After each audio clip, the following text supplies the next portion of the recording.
വന്ദനം. ഞാനിവിടെ പറയാൻ പോകുന്നത് എനിക്ക് ഏറ്റവും ഇഷ്ടപ്പെട്ട കൂട്ടുകാരനെ പറ്റിയാണ്. അതാരാണെന്ന് അറിയാമോ? എന്റെ സ്വന്തം ഉണ്ണീശോ. മനുഷ്യനായി ജനിച്ച ദൈവപുത്രനാണ് ഉണ്ണീശോ. ഉണ്ണീശോ ജനിച്ചത് എവിടെയാണെന്ന് അറിയാമോ? വലിയ കൊട്ടാരത്തിലൊന്നുമല്ല, പിന്നെയോ ബെത്ലഹേമിലെ കാലിത്തൊഴുത്തിലാണ്. നസ്രത്തിലെ ഒരു കൊച്ചു വീട്ടിൽ മറിയത്തിന്റെയും യോസേഫിന്റെയും മകനായി ഈശോ വളർന്നു. വിശുദ്ധ ലൂക്കായുടെ സുവിശേഷത്തിൽ പറയുന്നത് ഈശോ ജ്ഞാനത്തിലും പ്രായത്തിലും ദൈവത്തിന്റെയും മനുഷ്യരുടെയും പ്രീതിയിൽ വളർന്നു വന്നു എന്നതാണ്. അതെ, ഈശോ മാതാപിതാക്കളെ അനുസരിച്ചും ചെറിയ ചെറിയ കാര്യങ്ങളിൽ അവരെ സഹായിച്ചും എല്ലാവർക്കും പ്രിയപ്പെട്ടവനായി വളർന്നു.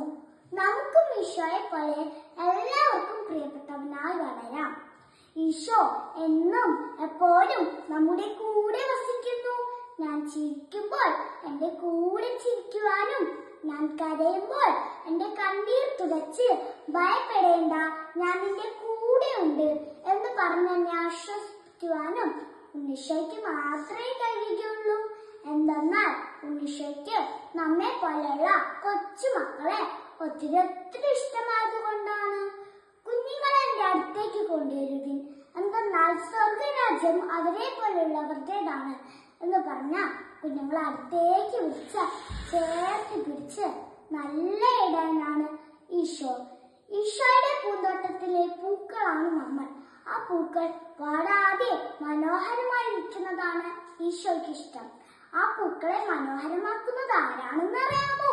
അത് നമ്മളാണ്. നമ്മൾ നന്മ ചെയ്യുമ്പോൾ ആ പൂക്കൾ വാടാതെ മനോഹരമായി ഇരിക്കുന്നു.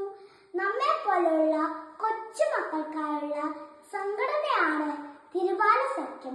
പോപ്പിന്റെ കീഴിലുള്ള 4 സംഘടനകളിൽ ഒന്നാണ് തിരുബാല സഖ്യം. കുഞ്ഞുങ്ങൾ കുഞ്ഞുങ്ങളെ സഹായിക്കട്ടെ, കുഞ്ഞുങ്ങൾ കുഞ്ഞുങ്ങൾക്ക് വേണ്ടി പ്രാർത്ഥിക്കട്ടെ എന്നതാണ് തിരുബാല സഖ്യത്തിന്റെ ആപ്തവാക്യം. തിരുബാല സഖ്യത്തിന്റെ അംഗങ്ങളായ നാം പരസ്പരം സഹായിച്ചും സ്നേഹിച്ചും ഉണ്ണീശോയെ മാതൃകയാക്കാം. നമ്മുടെ ബാല്യങ്ങൾ തിരുബാലങ്ങളാകുവാനും ആത്മീയ പക്വത ലഭിക്കുവാനും ഉണ്ണീശോ നമ്മെ സഹായിക്കട്ടെ. ഉണ്ണീശോയുടെ എല്ലാ കൂട്ടുകാർക്കും നന്ദി, നമസ്കാരം. ജയ ക്രിസ്ത്യ.